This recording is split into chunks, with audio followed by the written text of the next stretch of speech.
18 अक्टूबर से 5 दिसंबर तक देवगुरु बृहस्पति कर्क राशि में गोचर करने आ रहे हैं। ये गोचर में इनकी बहुत ज़्यादा स्पीड से गोचर होगी और ये उच्च की स्थिति में होंगे। ये उच्च की स्थिति में होंगी तो आपके कन्या लगन के चार्ट के लिए बृहस्पति का ये गोचर वास्तव में कैसा रहेगा। देखिए, आपके चार्ट में बृहस्पति आ रहे हैं 11th हाउस में, जहाँ पर आपके कर्क राशि स्थित है 11th हाउस में। यहाँ पे आपको देखना होगा कि चंद्रमा कैसी स्थिति में है। मान लो अगर आपके चंद्रमा बहुत अच्छी स्थिति में है या यहाँ पे बृहस्पति के साथ यहाँ कोई अन्य ग्रह स्थित है आपका ऑलरेडी जन्म के समय का, तो बृहस्पति के रिजल्ट मोस्टली फेवरेबल होंगे। वैसे भी आपके चार्ट में अगर देखा जाए तो बृहस्पति आपके 4th हाउस और आपके 7th हाउस को रिप्रेजेंट करते हैं। यहाँ पे बृहस्पति का आना आपके लिए अच्छी अंडरस्टैंडिंग लाएगा, आपके जो भी आप डिसीजन लेने वाले हैं अगले 1-2 साल के लिए। इसके साथ साथ क्योंकि ये बृहस्पति का अभी पूर्ण रूप से गोचर नहीं है, सामान्य गोचर नहीं है, सिर्फ कुछ ही समय के लिए बृहस्पति आ रहे हैं, लगभग 1.5 महीने के लिए। तो ये वाले जो रिजल्ट होंगे या ये वाला जो इफेक्ट होगा इस गोचर का, वो काफ़ी फास्ट होगा। जो भी प्लानिंग्स आपको फ्यूचर के लिए करनी है, आने वाले 1-2 साल के लिए करना है कुछ भी आपको, तो इस समय प्लानिंग की अच्छी होनी चाहिए। बृहस्पति का ये प्लेसमेंट है तो मुख्य रूप से अब आपके 4th हाउस के लिए, मेनली अपने घर परिवार के लिए प्रॉपर्टी वगैरह खरीदना, घर वगैरह का निर्माण करना या अन्य कोई भी डिसीजन जो आपके 4th हाउस से जुड़ा है, आप उन मामलों में काफ़ी बेहतर कर पाएंगे और आपकी अंडरस्टैंडिंग भी काफ़ी बेहतर होगी। बृहस्पति 4th लॉर्ड होकर जब इस तरीके से आ रहे हैं 11th हाउस में, तो आपको दूसरे लोगों से भी काफ़ी ज़्यादा सहयोग मिल सकता है, जैसे अपनी फैमिली के लोगों से, इवन अपनी माता जी से भी, अगर आपका चंद्रमा अच्छी स्थिति में है। बृहस्पति 4th लॉर्ड होने की वजह से भौतिक सुख सुविधाओं की तरफ भी आप बहुत ज़्यादा ध्यान देने वाले हैं।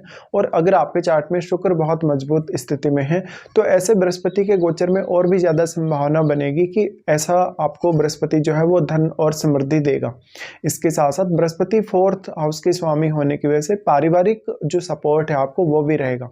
लेकिन 11th हाउस में बृहस्पति आ रहे हैं तो किसी को भी आप स्वयं से पैसा उधार ना दें, या किसी को हो सकता है आप किसी वे में सपोर्ट कर रहे हैं तो सामने वाला पर्सन आपको उस वे में सपोर्ट नहीं कर पाएगा जिस वे में आप उसको सपोर्ट किए हैं।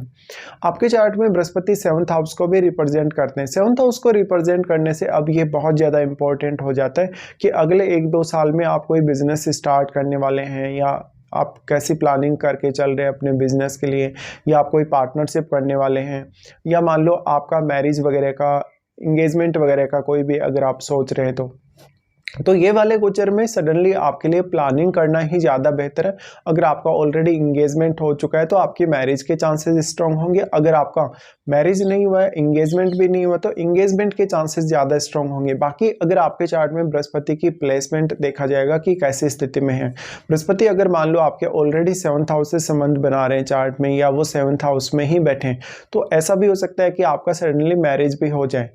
बृहस्पति यहाँ पे अब आपके चार्ट में 11th हाउस में आ रहे हैं तो ऐसा बृहस्पति आपके लिए ज़्यादातर मामलों में प्रसिद्धि और नेम फेम लाएगा। एक अच्छी पॉजिटिविटी लोगों के मन में आपके लिए क्रिएट करेगा, आपकी इमेज को अच्छा बनाएगा, आपको दूसरे लोगों के साथ अंडरस्टैंडिंग काफ़ी ज़्यादा अच्छी देगा। 11वें घर का बृहस्पति है तो ये आपको कुछ एक्स्ट्रा इनकम सोर्स भी दे सकता है और बिल्कुल स्टेबल इनकम सोर्स देगा। अगर हम बृहस्पति की दृष्टियों के बारे में विचार करेंगे तो सबसे पहले बृहस्पति आपके यहाँ से तीसरे भाव पर अपना प्रभाव डाल रहे हैं। तीसरे भाव पर इनका दृष्टि होने से आपके लिए हार्डवर्क करना, मेहनत करना आसान होगा। साथ ही आपके कम्युनिकेशन एबिलिटीज़ को भी बृहस्पति बढ़ाने का काम करेंगे। यहाँ पे 3rd हाउस में बैठे हुए प्लैनेट को देखिए। अगर 3rd हाउस में आपके चार्ट में कोई भी बहुत एग्रेसिव प्लैनेट बैठा है, कोई भी बहुत एनर्जेटिक प्लैनेट बैठा है, तो ऐसा बृहस्पति का रोल और भी ज़्यादा इंपॉर्टेंट हो जाता है आपके एफर्ट्स के लिए। बृहस्पति आपके चार्ट में क्योंकि 4th और 7th हाउस को रिप्रेजेंट कर रहे हैं, इसलिए इन भाव से जुड़े हुए कार्य करना आपके लिए काफ़ी आसान होगा। इन भाव से जुड़े हुए कार्यों में डील करना भी आपके लिए काफ़ी आसान होगा। अब क्योंकि वो 3rd हाउस को 7th हाउस से कनेक्ट कर रहे हैं, इसलिए इस समय आप कोई बड़ी रिस्क ले सकते हैं अपने लिए, या अपने बिजनेस को भी काफ़ी तेज़ी से आगे बढ़ा सकते हैं। आपको जैसे नई पार्टनरशिप करने के लिए देखना है, नया कोई आपको इन्वेस्टमेंट करना है, या कोई भी रिस्क डिसीजन जो आपको आपके बिजनेस या अपने रिलेशनशिप के लिए लेना हो। बृहस्पति का 3rd हाउस पे प्रभाव होने की वजह से यहाँ पर जो भी आप एफर्ट करेंगे उनका रिजल्ट भी आपके सामने जरूर आएगा। आपके 3rd हाउस में देखिए राहु या केतु का प्लेसमेंट है, या अगर शनि का प्लेसमेंट है, तो कुछ हद तक आप बृहस्पति से संबंधित जो रिजल्ट्स आपको मिलने वाले हैं उनसे असंतुष्ट रह सकते हैं। उसके बाद बृहस्पति का प्रभाव है आपके 5th भाव पे। देखिए 5th भाव पे बृहस्पति क्योंकि अब उच्च की स्थिति में होकर दृष्टि डाल रहे हैं, इसलिए मोस्टली आपके जो डिसीजन रहेंगे, जो भी आपकी प्लानिंग्स होंगी, उनके सही होने के चांसेस बढ़ जाएंगे। लेकिन अगर आपके पंचम भाव में मान लो राहु बैठे हैं, केतु बैठे हैं या इवन शनि बहुत ज़्यादा स्ट्रांग होके बैठे हैं, तब हो सकता है आपको निर्णय लेने में दोबारा से कुछ सोचना पड़े या थोड़ा सा समय लगे आपको निर्णय लेने में।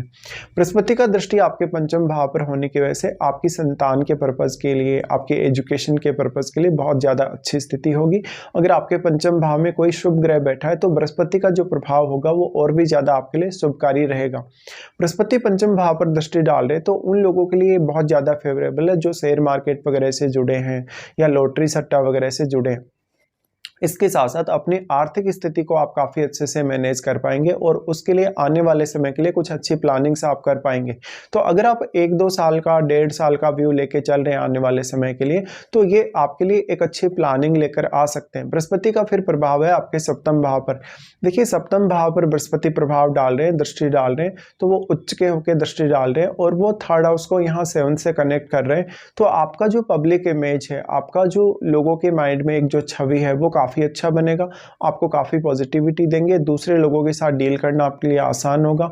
आपका कोई भी बिजनेस है तो बिजनेस में दूसरे लोगों के साथ डीलिंग करना आसान होगा। इसके साथ साथ पहले आपको जीवन साथी का अच्छा सपोर्ट मिलेगा। लेकिन आपके सप्तम भाव में कोई भी ऐसा प्लेनेट नहीं होना चाहिए, जैसे कि मंगल हो, अगर जैसे हो सकता है सूर्य हो, या हो सकता है राहु केतु या शनि स्थित हो। आपके सप्तम भाव में मान लो अगर बृहस्पति बैठे हैं, अगर आपके 4th हाउस में मान लो आपके चार्ट में बृहस्पति बैठे हैं या इवन 3rd हाउस में अगर बृहस्पति बैठे हैं, तो बृहस्पति का ये वाला जो प्रभाव आपको इस गोचर में देखने को मिलेगा वो आपके लिए सबसे ज़्यादा पॉजिटिव रहेगा। इसके साथ साथ आप अपनी महादशा पर विचार जरूर करिएगा, क्या इस समय आपको बृहस्पति की महादशा है या नहीं। अगर मान लो आपको बृहस्पति की महादशा इस समय चल रही है तो ये सारे के सारे प्रभाव आपके सामने काफ़ी स्ट्रांगली आएंगे।